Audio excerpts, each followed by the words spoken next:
Bueno, inicia entonces nuestra clase de hoy. Vamos a...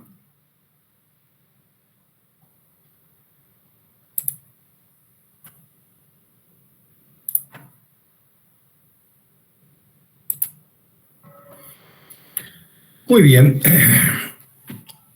Buenas tardes otra vez. ¿Me escuchan todo bien? Sí, profe.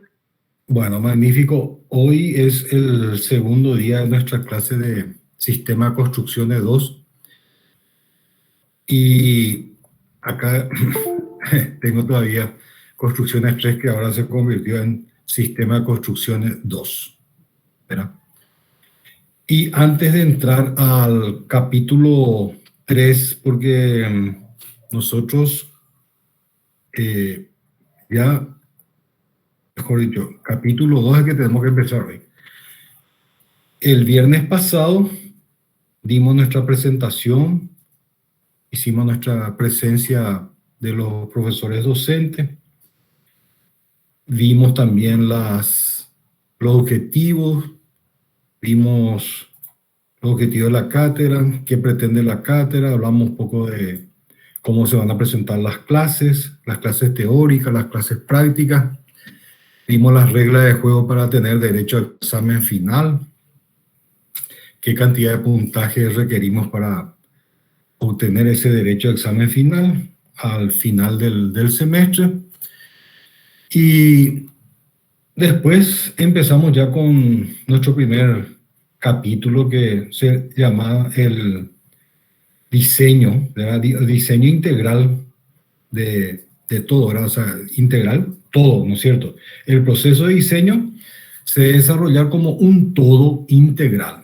¿Por qué decíamos eso? Porque nosotros teníamos en cuenta que en el proceso de diseño arquitectónico empieza en la generación de una idea o prefiguración integral de espacios. Nosotros ahí ya estamos hablando de espacios, formas, colores, textura, etcétera, etcétera, que se concreta al final con la construcción. Habíamos visto también la incumbencia del arquitecto, que le compete al arquitecto como organizador de espacios, como organizador y creador de la parte estructural, de sostén de su proyecto, como en qué manera también le toca al arquitecto en la organización de las instalaciones. Y finalmente habíamos dicho y comparado al arquitecto como un director de orquesta en que se encuentra frente a varios músicos con diferentes instrumentos. Y dijimos que para la composición, que sería para nosotros la concreción de una obra arquitectónica, cada músico o cada gremio tenía que entrar en el momento exacto, ¿verdad? Para formar realmente la obra arquitectónica. Así dijimos que en un momento dado la música entra los violines, o sea los instrumentos de cuerda, otra de percusión, de viento, etcétera, etcétera. Entonces, en esa combinación se formaba entonces la obra arquitectónica. Pero previamente también nosotros habíamos hablado ya que estamos hablando de proceso, que había un proceso desde el diseño hasta la construcción misma de la obra, ¿verdad? Y entonces, primero entramos con el proceso de diseño que entraba con estudios preliminares, las condiciones o condicionantes del contexto y la actividad humana, o sea que la parte del entorno donde se va a realizar el proyecto o la obra, ¿verdad? Su parte topográfica, clima,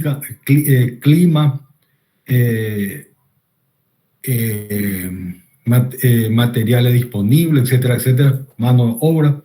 Después ya entramos en la parte de anteproyecto, de acuerdo a las directivas que nos da el propietario, ¿verdad? Que era una graficación de la idea ya con instrumentos suficientes para el conocimiento espacial, formal, tecnológico y económico. Económico decimos porque ya con esto nosotros ya, aparte de tener ya un acabado conocimiento de la parte morfológica y funcional del proyecto, ya podíamos determinar una estimación de su costo. Una vez aceptado esta etapa por el propietario, pasábamos a la siguiente etapa, al siguiente proceso, que es el proyecto ejecutivo. Es un conjunto de documentos que se definen la obra y hacen posible su replanteo. Y acá nosotros habíamos dicho que estaba compuesto por dos partes, una parte gráfica y otra parte escrita. La parte escrita eran los contratos, las especificaciones técnicas, etcétera, etcétera. Y la parte gráfica constituía todo lo que sea planos, ¿verdad? Ya sea planos de arquitectura, instalaciones, estructurales, detalles, etcétera, etcétera. Con ese proyecto o plano ejecutivo, entonces ya nos íbamos a la obra, que es lo que vamos a entrar en esta parte, que es el capítulo 2, en la organización de obra. Bueno, consiste entonces, como dice acá, en la verificación de las condiciones generales en que se encuentra el predio donde se construirán las obras, ¿verdad? ¿Qué nosotros tenemos que analizar? Accesibilidad, ¿verdad? Como yo le dije en la clase anterior, no es la misma cosa hacer una construcción en el centro urbano o en áreas rurales. Tampoco es la misma cosa hacer una construcción en la región oriental y en la región occidental. Todo tiene sus condicionantes, ¿verdad?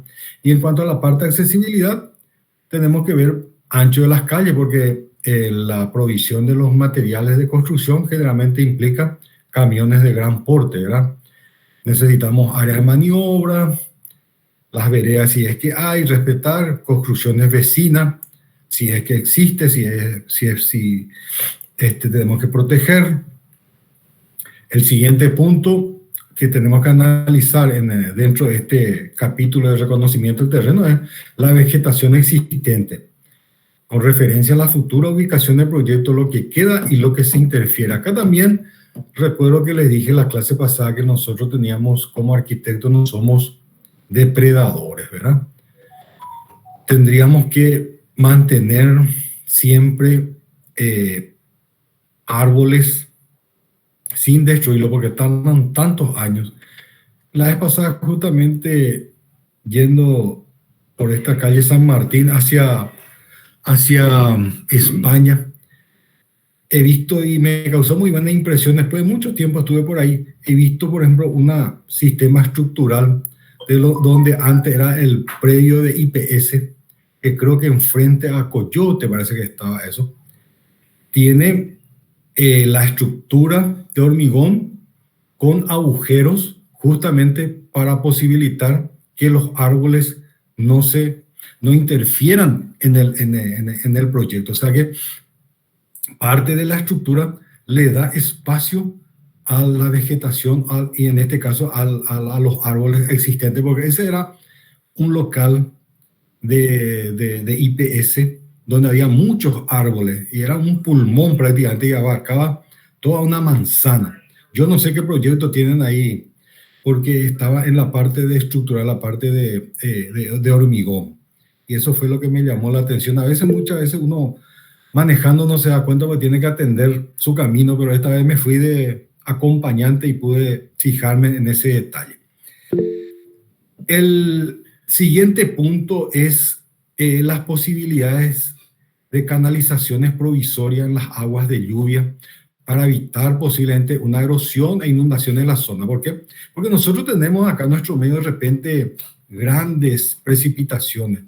De repente llueven con una intensidad bárbara, que lo que puede hacer es, si estamos en etapa de excavaciones para fundaciones, eso de repente puede inundar nuestra zanja, o también si estamos construyendo en un terreno con mucha pendiente, tenemos que tener en cuenta también la parte de la erosión, o sea, tenemos que canalizar la agua de lluvia para que no haya esa erosión.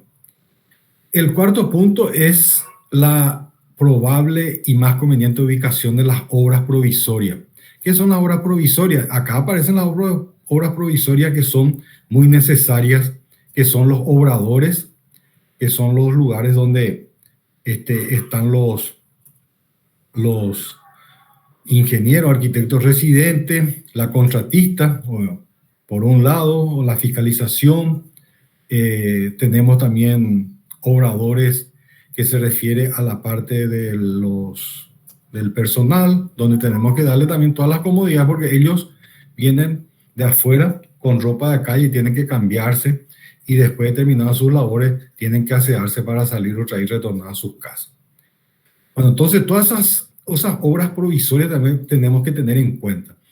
El quinto punto es la limpieza y destronque y raspaje, nivelación, manual o con máquina, ¿verdad? Eso dependiendo del grado de complejidad. Destronque, dijimos, árboles que de repente no tengan mucha trascendencia y se tenga que sacar, ¿verdad? De repente ya es un árbol que ya está ya carcomido por QPI, entonces no tiene ya salvación. Y raspaje para sacar los yuyos, la nivelación, si no hay un terreno, nunca vamos a encontrar un terreno totalmente nivelado. Siempre tenemos que tener en cuenta su nivelación, su parte topográfica con respecto al trazado de la calle. Y por último tenemos los sistemas de protección de propiedades linderas, que es muy importante. Es una responsabilidad nuestra cuando construimos en una zona poblada, en una zona construida, donde tenemos edificaciones vecinas y necesitamos de apuntalarlo en el momento de las excavaciones, o de lo contrario hacerle submuraciones, de calzarlo, en otra palabra, protección también de los transeúntes. Y ustedes habrán visto que aparte de hacerse el vallado de protección, se le da una visera a ese vallado, a los efectos que cualquier cosa que venga de la edificación de abajo no llegue hasta la vereda, ¿verdad? Que sea la protección de los transeúntes. Bueno, entonces todo eso que estamos diciendo lo vemos prácticamente acá en estas sencillas fotografías, donde vemos primero el terreno totalmente virgen, digamos, donde hay yuyo, hay algunos árboles, bueno, y todas esas cosas lo que tenemos que ir preparando, ¿verdad? Después tenemos que ir zonificando para los lugares donde van a ir los acopios de materiales, ¿no? Eso lógicamente que vamos a ver la parte de zonificación, donde ya se determinan todos estos lugares. Los vallados, ¿verdad? Este amurallamiento, ¿verdad? Para protección del vecindario. Acá ustedes ven que este árbol se mantiene, pero algunos árboles tuvieron que lamentablemente ser echados, ¿verdad? Y destroncados, ¿verdad? En lo posible, como les dije, tenemos que tratar de mantener los árboles, especialmente los árboles nativos. Entonces, al hacer el reconocimiento del terreno, nosotros tenemos dos etapas, en donde una etapa se hace en la planificación de gabinete y la otra ya es las instalaciones de faena. La planificación de gabinete ya es el conjunto de análisis y tareas para la iniciación y el desarrollo de la obra, que incluye cronograma de acopio. Saben bien ustedes que nosotros, al tener personal en obra, ellos tienen que tener los suficientes materiales para iniciar sus labores. No podíamos convocar a una cantidad de gente para hacer cierto trabajo de fundación y no tener, por ejemplo, las piedras de fundación o cemento, lo que sea. Tenemos que hacer un cronograma de acopio de materiales. ¿Por qué? Porque el personal, aunque vos no le des los materiales de obra, ellos igual te van a cobrar por jornal, por ejemplo, ¿verdad? Y este segundo punto que yo le dije, zonificación del predio de obra, ¿verdad? Acá vamos a ver ahora en otra lámina más adelante cómo se zonifica de acuerdo a las exigencias y la complejidad. Dentro de esa zonificación se debe implementar el diseño de las comodidades, como habíamos dicho, del personal técnico permanente de obra, los residentes, Y no falta tampoco los trámites a entes públicos, ¿verdad? ¿Por qué? Porque nosotros tenemos que tener la provisión de dos servicios públicos fundamentales para la construcción, que son agua y la parte de energía eléctrica. ¿Verdad? Agua que forma parte luego también de los muchos componentes del sistema constructivo, el agua. Y lógicamente, si tenemos herramientas de trabajo, necesitamos lógicamente de la energía eléctrica, como así también de iluminación, etcétera, etcétera. O sea, al menos si la obra se va a realizar también en horario nocturno. El segundo punto de lo que yo les había dicho, en la instalación de faena, está incluido las comodidades para el personal técnico, ¿verdad? El personal técnico viene a ser el administrativo, ¿verdad? Oficinas, baños, comedores, etcétera. Comodidades para el personal de obra, para todo el personal, como yo le dije, ellos vienen de afuera con su ropa de calle, necesitan vestuarios, necesitan, lógicamente, los servicios higiénicos, necesitan también un lugar donde cambiarse. Comedores, porque tienen una jornada de muy temprano hasta finalización de la jornada diurna, generalmente, ¿verdad? Y las barracas o lugares donde guarden sus cosas, etcétera, etcétera. El tercer punto a considerar son los lugares de acopio de materiales. Hay materiales que se pueden acopiar al aire libre y en descubierto, ¿verdad? Depósitos, playas, silos. El cuarto punto son las centrales de preparación de mezcla. Esto ocurre de acuerdo a la envergadura de la obra y de la disponibilidad del espacio.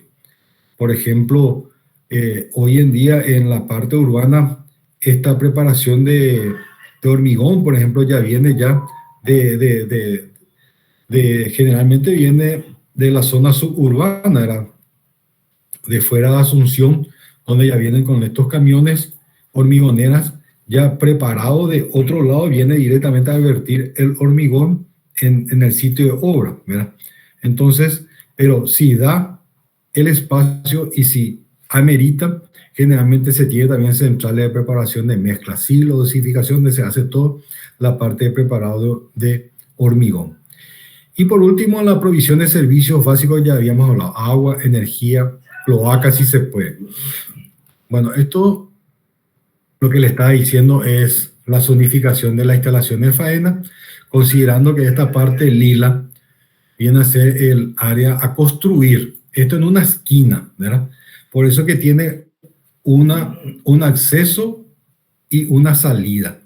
Este acceso puede ser personal exclusivamente y acá se tiene el control, lógicamente siempre tiene un control donde se controla a la gente que entra.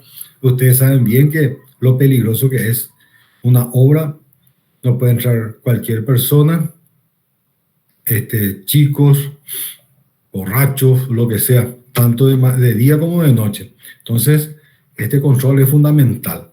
Y después las zonas de acopio de materiales, los silos que habíamos hablado. Silos, acopios, depósitos. Este es otro acceso, como yo le dije, está en una esquina, entonces es posible de tener esta circulación donde se tiene una entrada y una salida. Esta es la circulación de camiones, los camiones de gran porte, donde van a ir depositando, ¿verdad? Los materiales de acuerdo a materiales que necesiten de su resguardo, como pueden quedar al aire libre, que son los materiales como arena, piedra, etcétera, etcétera. Y lógicamente no puede faltar el depósito, los baños y vestuarios. Y otro control acá. Cartel de obra. Eso es fundamental por el tema de las exigencias municipales. Acá hay una perspectiva de lo que estábamos hablando, ¿verdad? Esta era lo que nosotros habíamos, está en una esquina de nuestra obra. Esta sería nuestra construcción en sí. Tenemos un acceso del personal, ¿verdad? El control. Esta sería la parte de oficinas técnico-administrativas. Acá estos son contenedores donde están materiales. Acá también tenemos la parte de contenedores y acá otros lugares con cobertura para ciertos materiales que necesita. Y este sería la barraca o vestuario del personal y este sería la salida, ¿verdad? Acá se entra por el camión y acá sale por el camión. Bueno, esto vista por un dron. Y ahí yo, bueno, que ya expliqué todo, ya me parece a mí que no vale la pena traer la vista. Y esto ya sería, digamos, como muestra fotográfica de lo que estábamos hablando, era la parte de acceso de camiones. Acá hay un camión, tractor o camión con una grúa que justamente sirvió para traer unos contenedores que sirvieron para obrador, ¿verdad? Por esos contenedores hoy en día se están utilizando mucho para guarda de materiales y para la oficina de los residentes. Y lógicamente el vallado de protección, ¿verdad? Vallado de protección que se ve acá. Estos son los contenedores que ya se instalaron en el sitio de obra, donde, como yo le dije, acá no se ve bien, o bueno, yo por lo menos veo, no sé usted, donde se ven las ventanas y la puerta. Esta es una oficina, ¿verdad? Esta también era otra oficina.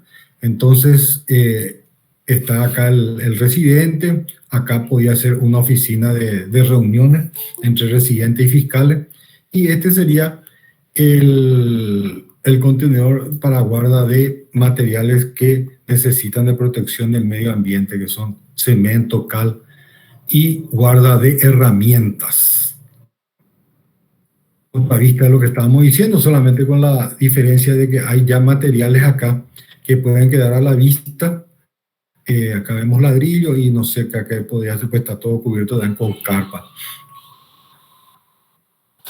Acá están los materiales que pueden totalmente a la intemperie, que son piedra triturada, arena lavada, por ejemplo, ¿verdad? Y este es sanitario, ¿verdad? El sanitario también, que es portátil para el personal, para uso del personal. Esta es la instalación de faena en cuanto a un esquema muy elemental de lo que sería, por ejemplo, el bloque de la parte técnica administrativa, donde hay una oficina para un fiscal, para el residente, el dibujante o fiscal si es que hay, o si no, una oficina de reuniones, depósito, el servicio higiénico, una galería, ¿verdad? Y este esquemáticamente sería la organización del vestuario del personal, ¿verdad? El personal que está trabajando ahí. Vestuario, lavado, retretes, duchas. Este es el depósito de cal y cemento, herramientas y un control, ¿verdad? Todo en forma esquemática. Si no hay alguna pregunta, ya vamos a pasar a la parte de movimiento de tierra.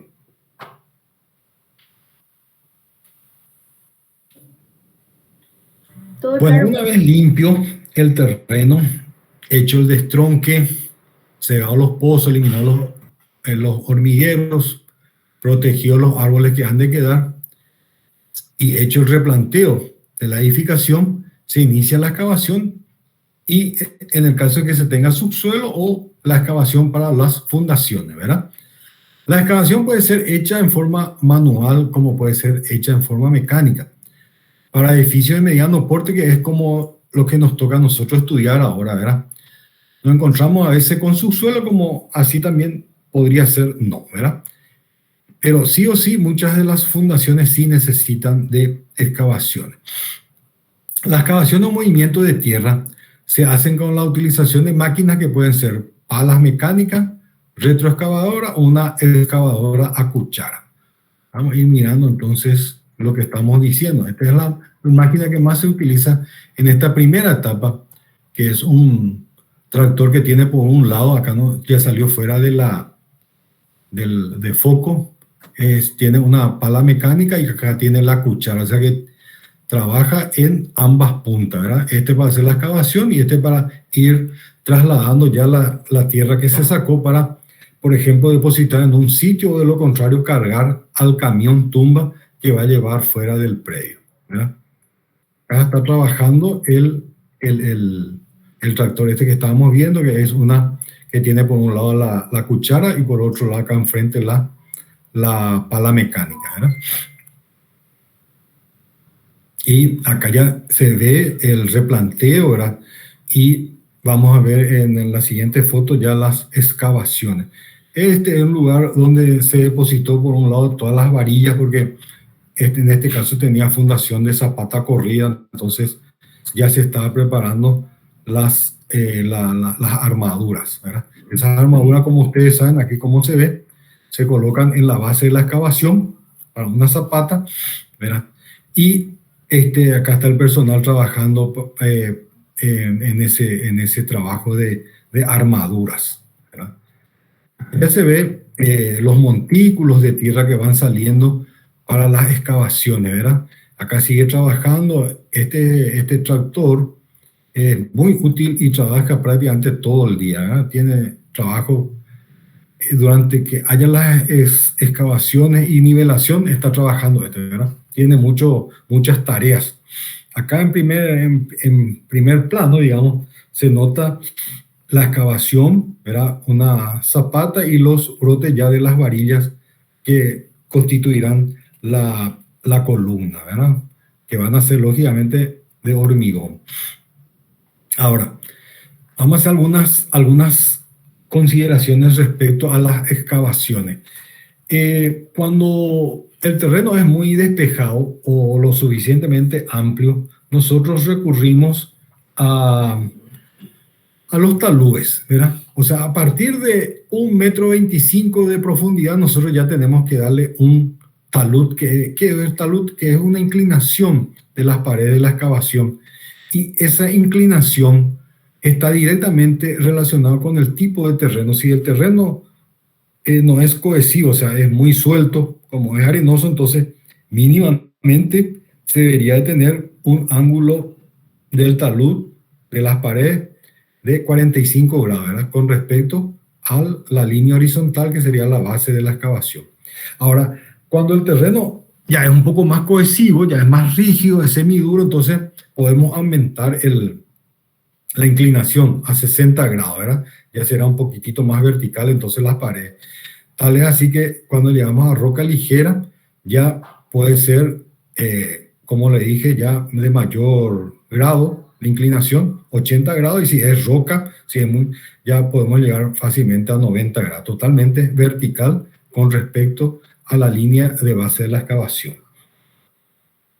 Ahora, esta es una referencia cuando tenemos, por ejemplo, que levantar muros exteriores en sótano o subsuelo, siempre es importante dejar un contorno, un lugar de un espacio mínimo de medio metro como mínimo entre la pared externa y la parte del terreno, ¿verdad? O la excavación. Esa separación mínima de medio metro es para darle un espacio mínimo para el trabajo del personal. Cuando no es posible dar talud, que ocurre generalmente en una excavación dentro de la ciudad.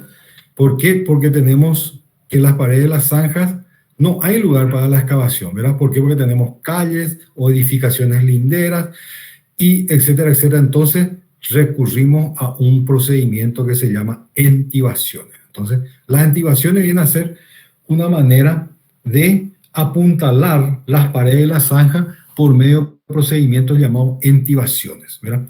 Y vamos a ver los diferentes ejemplos de las entibaciones. Vemos, por ejemplo, que hay 3 tipos de entibaciones. Los entablados, los tablestacados y los muros pilotes de perforación, que también pueden ser 3 tipos los muros pilotes de perforación: los pilotes secantes, los pilotes tangentes y los muros pilotes aislados con cierre intermedio. Vamos a ir viendo eso, digamos, en gráfico y en fotografía. Este es el caso de los muros pilotes de perforación, ¿verdad? Que hacen de pantallas. Y tenemos los pilotes separados, ¿verdad? Como dijimos, que tienen unos espacios intermedios que generalmente se cierran con mampostería, ¿verdad? Tiene la característica que son muros de contención formados por pilotes hincados dispuestos en diferentes formas, como estamos viendo acá las tres formas: pilotes separados, pilotes tangentes. Esto que está pintado en rojo son pilotes que son armados, ¿verdad? Tienen armadura. Y lo que están pintados en verde son pilotes sin armadura y van uno pegado a otro. ¿Por qué doy ese énfasis? Porque en los casos de los pilotes secantes, primero se cargan los pilotes armados y posteriormente se cargan los pilotes sin armadura. Entonces hace este efecto de secante, de pilotes secantes. Y tiene doble función, tiene una gran ventaja esto porque aparte de ser una forma de entibamiento, también puede servir como estructura de contención para las excavaciones. Se lo puede utilizar entonces como fundación o como parte de un sistema estructural. Bueno, vamos a ir viendo. Bueno, este es el caso justamente de los pilotes, ¿verdad? Acá se ve en la fotografía este señor que está regando prácticamente después de cargado de él. Es una empalizada prácticamente, son pilotes tangentes o tangenciales porque están uno al lado de otro, ¿eh? Él ya está en un subsuelo prácticamente. Profe, Sí, tengo una pregunta. escucho. ¿En qué casos se usan las tangentes y cuándo se usan las secantes? Bueno, se usa prácticamente, no sé, eso ya dependería a lo mejor del cálculo del tema del empuje del suelo, porque si son tangentes, como ven, es más intercalado, hay más espacio, ¿verdad?, entre uno y otro. En cambio, acá, prácticamente los pilotes armados que sirven de resistencia para evitar el vuelco se encuentran a una distancia menor. O sea que eso yo creo que depende mucho del empuje del suelo, del tipo de suelo. ¿Se acuerdan que habíamos visto que hay diferentes tipos de suelo que de acuerdo a su composición se usaba los taludes? La misma cosa también de acuerdo a la composición del suelo, así como acá. Acá el terreno por lo visto era muy bueno, muy cohesivo, ¿verdad?, muy duro. Entonces se utilizó pilotes separados y después, como no hay peligro de desmoronamiento, entonces ahí nomás ya se completa esto con pared de mampostería. Ah, ya. Gracias, profe. Está bueno.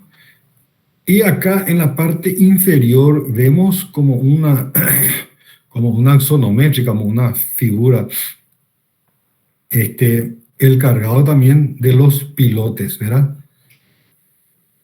El diferente proceso, digamos, ¿verdad? El proceso de hincado, ¿verdad? Acá se ve el cargado y acá ya se ve ya el cargado terminado, ¿verdad? Y acá estos son pilotes tangenciales similares a que se observa en la fotografía superior. Y hablamos nosotros también de los entablados, ¿verdad?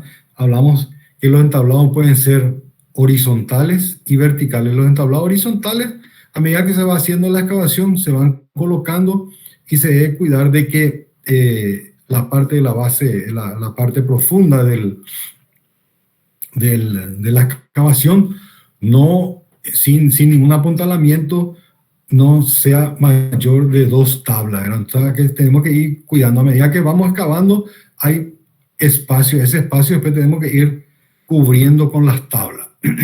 Ahora vamos a ir viendo cómo se sostiene eso, ¿verdad? Por ejemplo, vemos que prácticamente puede haber los entablados horizontales, ¿verdad? Y si el terreno es muy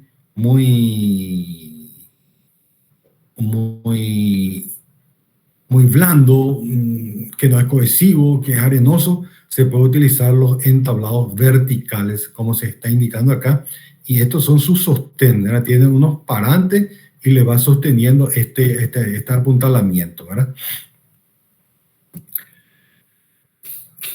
Este sí es interesante, y yo justamente la semana pasada lo he visto que usaron acá en la construcción que se está haciendo allá en Acceso Sur, el superviaducto, que tiene unas excavaciones a los costados de la ruta, y se utilizó para esa excavación este sistema que nosotros le llamamos los tablestacados, ¿verdad?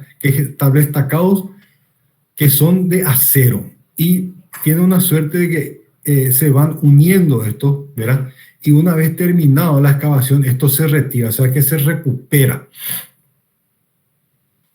Y esto tiene ventajas en el sentido que son impermeables, que son más, mucho mejores que las tablas, lógicamente, y estos van colocados también en forma de golpe, se va hincando a golpe, se va metiendo en la tierra y a medida que se va metiendo en la tierra se va sacando el suelo, se va haciendo la excavación, ¿verdad? Entonces, esta es la parte de suelo que está presionando acá sobre el tablestacado, que es la antivación que se eligió acá, que es totalmente metálico. Bueno, este es otro ejemplo de los entablonados, ¿verdad? Es un tablonado que ya es prácticamente histórico porque esto se utilizó, por ejemplo, en la Primera Guerra Mundial para hacer las trincheras, o acá mismo en el Chaco se utilizó, no se utilizaban tablas, sino se utilizaban los tallos de las palmeras que hay ahí, era como sostén, como intivación para su trinchera, ¿verdad? Eso durante la guerra del Chaco, o sea que ya es algo histórico. Bueno, y hablando de movimiento de suelo, entonces tenemos acá una fotografía nada más que para mostrar cómo se van haciendo las excavaciones y que de ese poco montículo aparentemente de tierra que se saca en volumen, después eso, como al sacar la tierra, eso se triplica en cuanto a volumen, ¿verdad? Y ocupa mucho espacio y lógicamente se requiere de estas máquinas pesadas justamente acá para cargar, como yo le dije, unos camiones tumba y ir desalojando la tierra que se va sacando de la excavación para llevar seguramente en otro sitio que necesita de cargado. Acá en este caso hay una suerte de recuperación de materiales que se hizo en el sitio de obra, entonces se fueron acumulando y acá el personal lo que está haciendo es tratando de rescatar y salvar algunos baldosones. Esta es otra vista de esa misma excavación, donde, como yo le dije, acá se ve el tractor que tiene solamente la cuchara retroexcavadora, que sirve justamente para seguir haciendo la excavación, y tiene acá una pendiente por el cual entra el camión tumba o el camión de carga para el cargado de ese camión y sacar fuera del predio el suelo, el sobrante. Acá está trabajando. Aparte de trabajar, también va haciendo demoliciones, porque se pueden encontrar también, como en estos casos donde era un área construida y que se tuvo que transformar en otro sitio y se tuvo que hacer demoliciones. Otra vista de lo mismo que estamos diciendo. Y bueno, este es el resumen de clase, pero nosotros vamos a continuar con el siguiente capítulo. Si no hay otra pregunta, vamos a pasar entonces al siguiente capítulo ya, que ya son los sistemas portantes. Tengo una consulta. Mientras ustedes piensan, yo voy a tomar un trago de agua. ¿Qué tal, profe? Tengo una consulta. Alguien habló ahí, pero yo no escucho nada. Escucho un murmullo, ¿no? Hola. ¿Se me escucha, profe? Habla un poco. Hola. Sí, te escucho. Ahí se escucha. Sí, yo tenía una consulta. En los viaductos, en los nuevos viaductos, en las nuevas construcciones, no sé si cuenta como entibaciones eso. Quería saber más cómo se llamaban se ponen así piedras en redes. Se ponen así piedras uno encima de otros encima y creo que... Gaviones se llama eso. Gaviones.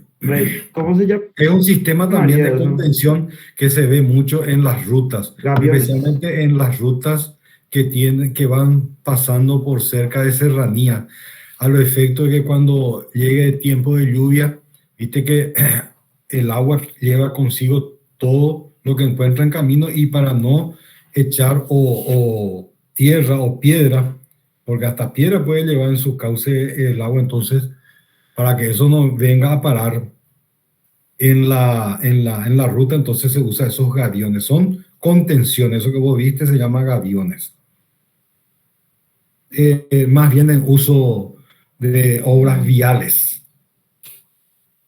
O de repente puede ser también en lugares donde en un surco de arroyos también se suelen utilizar los gaviones para evitar cuando haya grandes lluvias que la erosión tape el cauce del arroyo. ¿Están? Bueno, parece que sí, porque no. Sistemas portantes, el estudio de suelo. El suelo. El suelo usted tiene que considerar como algo fundamental en el sistema estructural, porque recibe todas las cargas del edificio. Reacciona ante produciendo el equilibrio necesario para que el sistema permanezca estable. Entonces, por eso es necesario, antes del diseño y la elección de la fundación, nosotros deberíamos de conocer las características del suelo que ha de recibir las cargas. Las cargas se reciben a través, ¿verdad?, las cargas del edificio, ¿verdad?, que se transmiten a través de las fundaciones. O sea, que no sea ahora lo que se suele decir como una frase bíblica, gigante de pies de barro. ¿Qué quiere decir eso? Que donde se sostiene el gigante que nace la construcción y tiene pie de barro, o sea, no tiene ningún sostén, lógicamente que eso se puede venir abajo, ¿verdad? Entonces, nosotros tenemos que estudiar un poco al suelo, su composición, su comportamiento, sus propiedades portantes, y para eso se ocupa la mecánica del suelo. ¿Cómo se encuentra el suelo? El suelo se encuentra en 4 tipos, digamos, ¿verdad? Porque, por ejemplo, en estos 4 tipos de suelo es lo que vamos a encontrar haciendo una excavación, por ejemplo. Analicemos, por ejemplo, las arenas y las gravas. Tienen un material granular que no es plástico. Tenemos los limos que están en una parte intermedia, el tamaño de las partículas son intermedios, se comportan como un material granular, pero pueden ser algo plástico, los limos. Las arcillas son partículas pequeñas y tienen sí una propiedad plástica muy cohesiva, o sea que son muy duras. Y finalmente, esta parte de materia orgánica, que es otro componente del suelo, generalmente están en la superficie. ¿Por qué? Porque son de desechos vegetales. Habrán visto en esa fotografía que vimos al principio del estudio del suelo, donde vimos ahí que había pastos, ahí puede estar hojas de árboles. Generalmente forman de un color negruzco y generalmente suelen utilizarse mucho como abono. Entonces, es importante tener en cuenta que los tipos de suelo que esto estamos mencionando se suelen presentar en diferentes capas en el subsuelo y cada capa tiene diferentes espesores también. Es como una torta, que las tortas tienen varias capas, ¿verdad? Y ustedes ven que diferentes colores de acuerdo a su composición. Una torta de cumpleaños, yo me refiero, ¿verdad? Entonces, tiene diferentes espesores y lógicamente dentro de ese terreno se llama la conformación geológica.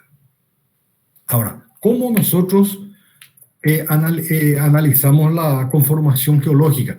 Tenemos que tener en cuenta a través de un estudio que se llama sondeo, que es el más utilizado, se hace con extracción de muestras de suelo y esas muestras de las diferentes capas luego se analizan en laboratorio y dan los resultados que dan propiedades, estas 3 propiedades: densidad, cantidad de materia sólida por unidad de volumen, cohesión, que es la resistencia a la compresión, ¿verdad? Porque el suelo generalmente trabaja la compresión, importante esto, ¿verdad? Resistencia a la compresión, y la compresibilidad, que se refiere a nivel o grado de deformación, ¿verdad?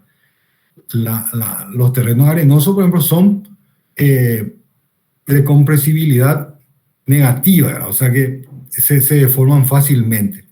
Estas propiedades son, en definitiva, las condicionantes que me van a determinar el tipo de fundación de acuerdo al estudio que se hace, estudio de suelo que se llama los sondeos. Acá, por ejemplo, vamos a ver un poco el diferente proceso del sondeo de suelo. En primer lugar, el proyectista que está en la parte estructural determina la cantidad de diferentes lugares donde se van a hacer ese sondeo, que viene a ser introducir un tubo metálico en el suelo, en las zonas donde tendrán, por ejemplo, mayor solicitación de carga, ¿verdad? Donde haya mayor carga, entonces ahí van a hacer el estudio de suelo para saber qué tipo de fundación utilizar. Acá el personal, por ejemplo, está ya marcando el sitio donde se va a hacer el sondeo, donde va a introducir tu tubo a través de un trípode. Vamos a ir viendo, este es el trípode, ¿verdad? Es un trípode, ¿verdad? Trípode porque tiene 3 sostenes y en el vértice superior tiene una roldana, similar a los pozos que hay en la campaña, donde se hace la extracción del agua del pozo, ¿verdad? A través de esa roldana. Entonces, ¿qué es lo que se hace? Este personal que está acá, a través de una cuerda que está ligada a una masa con cierta cantidad de peso, levanta hasta la parte superior y deja caer y se va hundiendo, y a medida que se va hundiendo se va marcando la medida en que se va hundiendo y se va extrayendo el tubo para saber qué tipo de suelo se va extrayendo de acuerdo a la profundidad. El personal acá está midiendo, ¿verdad? Como yo le dije, el grado de profundidad que va entrando ese tubo y qué está sacando, qué tipo de tierra está sacando a medida que va entrando en esa profundidad. Así se hace por etapa, ¿verdad? Este es el mismo proceso, ¿verdad? Acá se ve justamente el momento en que el personal larga la masa metálica, o puede ser un hormigón de cierta cantidad de peso, hasta que de repente llega a la tosca, en que prácticamente con 5 o 6 veces en que se golpea esto, se echa la masa sobre el tubo y ya no ingresa. Entonces se llegó a la profundidad. Ese es un dato muy importante para el sondeo, donde determina a qué nivel de profundidad está la tosca, ¿verdad? Que generalmente es el sitio ideal para hacer las fundaciones, la tosca. Y todas estas muestras de tierra que se va anotando, se va llevando también a un laboratorio donde se va determinando el tipo de suelo que se tiene a medida que se va haciendo el sondeo.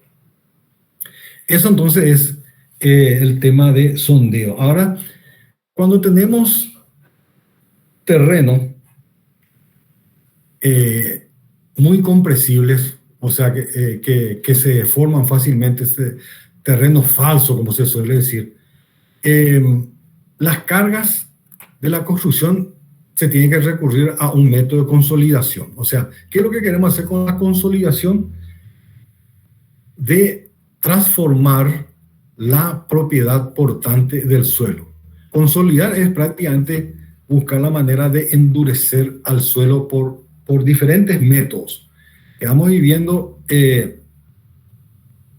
cuáles son esos métodos. Entonces, repito, los procedimientos que buscan la modificación de las características físicas, como habíamos visto, de cohesividad, compresibilidad y compacidad del suelo, ese procedimiento se llama consolidación.